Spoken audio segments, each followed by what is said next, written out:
श्री गणेश चतुर्थी। श्री गणेश चतुर्थी के दिन पूजन हेतु श्री गणेश जी की नई मूर्ति लाई जाती है। पूजा घर में रखी श्री गणेश मूर्ति के अतिरिक्त इस मूर्ति का स्वतंत्र रूप से पूजन किया जाता है। सर्वप्रथम आचमन कीजिए, उसके उपरांत देशकाल का उच्चारण कर विधि का संकल्प कीजिए।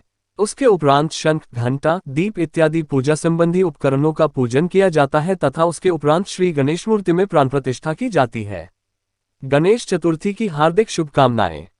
परिवार के किस सदस्य को यह व्रत रखना चाहिए?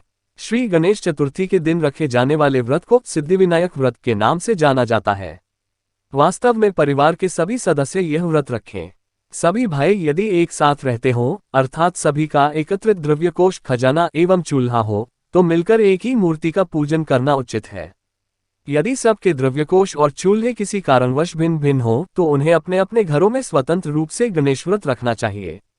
कुछ परिवारों में कुलाचारानुसार अथवा पूर्व से चली आ रही परंपरा के अनुसार एक ही श्री गणेश मूर्ति पूजन की परंपरा है। ऐसे घरों में प्रतिवर्ष भिन्न भिन्न भाई के घर श्री गणेश मूर्ति की पूजा की जाती है। कुलाचार के अनुसार अथवा पूर्व से चली आ रही एक ही श्री गणेश मूर्ति के पूजन की परंपरा तो नहीं न हो, तो जिस भाई में गणपति के प्रति भक्तिभाव अधिक है, उसी के घर गणपति की पूजा करना उचित होगा। नई मूर्ति का प्रयोजन क्यों? पूजा घर में गणपति की मूर्ति होते हुए भी नई मूर्ति लाने का उद्देश्य इस प्रकार है। श्री गणेश चतुर्थी के समय पृथ्वी पर गणेश तिरंगे अत्यधिक मात्रा में आती हैं।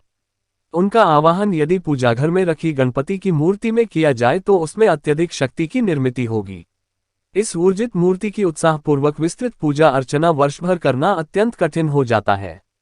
उसके लिए कर्मकांड के कड़े बंधनों का पालन करना पड़ता है।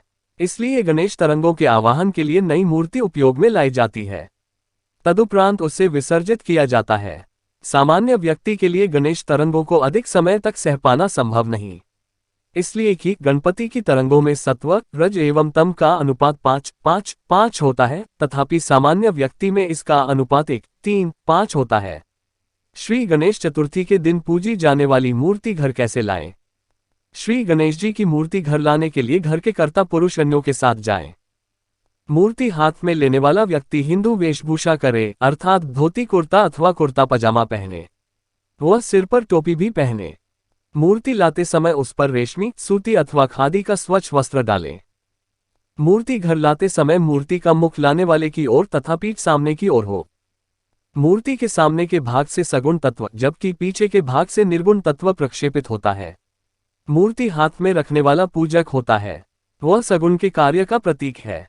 मूर्ति का मुख पूजक की ओर करने से उसे सगुण तत्व का लाभ होता है और अन्यों को निर्गुण तत्व का लाभ होता है। श्री गणेश जी की जय जयकार और भावपूर्ण नाम जप करते हुए मूर्ति घर लाएं।